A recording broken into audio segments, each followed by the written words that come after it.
How important is Singapore to Australia's energy?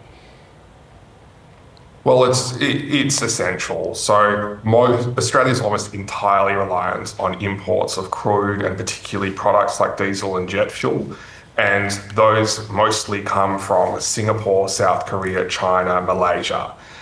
China's already shut off its exports of jet fuel to Australia and the region, which makes it even more important that we can get the existing supplies and even increase supplies from places like Singapore. The trade relationship is very strong. Australia is an exporter of energy, including LNG, to Singapore, so the government will have some diplomatic leverage there. And Singapore has a very strong, open, free trade principles as a trading island nation. So this will be the first stop, I think, for the Australian Prime Minister, but he'll be seeking to have similar arrangements and diplomatic pressure applying in discussions with the South Koreans and Malaysians and Japanese as well. How does the actual flow system work of the actual oil? Because presumably Singapore is getting less of it because it's not coming through the Strait of Hormuz.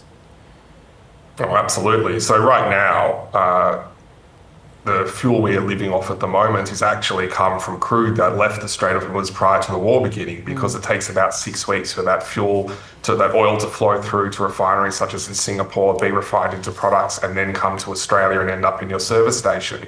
Now, with the cut in global oil supply of about 11 to 13% while the Strait of Hormuz remains largely closed, we will see nations like Singapore have less crude to go into their refining complex. But even with that reduced amount of crude, they should still have excess product beyond what they need domestically to export. There'll just be less than there normally is. So some nations are going to be short of fuel and miss out. And what the Australian government's trying to do here is make sure that Australia gets priority and is not one of those nations that goes short.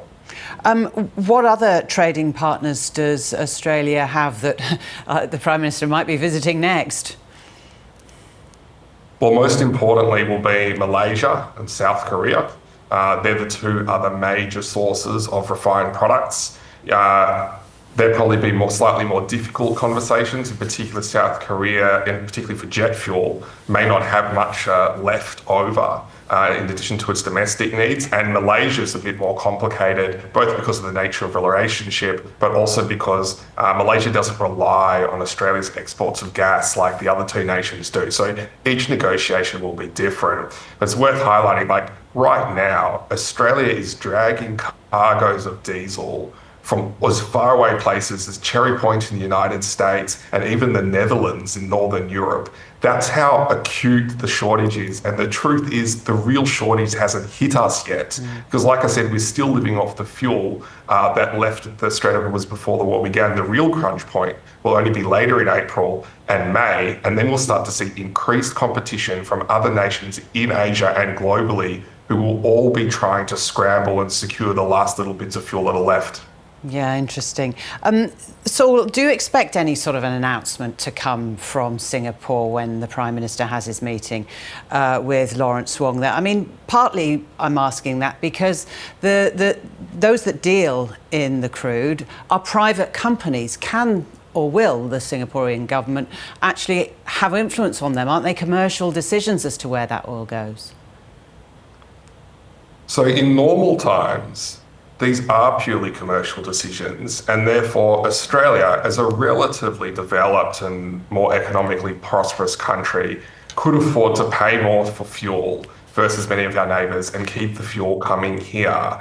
And therefore the contracts that we'd have and our ability to pay would keep our fuel supply secure. The problem is, in a time of crisis, that won't necessarily hold. And we'll start to see other countries using their diplomatic leverage, relationships and pressure, offering political concessions or favours to try and get fuel that would normally be made available for Australia to buy, instead diverted to them outside of the commercial market. And that's why it's so important that the Australian government at the prime ministerial level is engaging now with countries like Singapore to make sure that that doesn't happen and other nations aren't able to bypass the commercial process and pull cargoes away from Australia to other countries. And that diplomatic engagement needs to be sustained and probably elevated even further over the coming 6 weeks or even longer if the war goes on.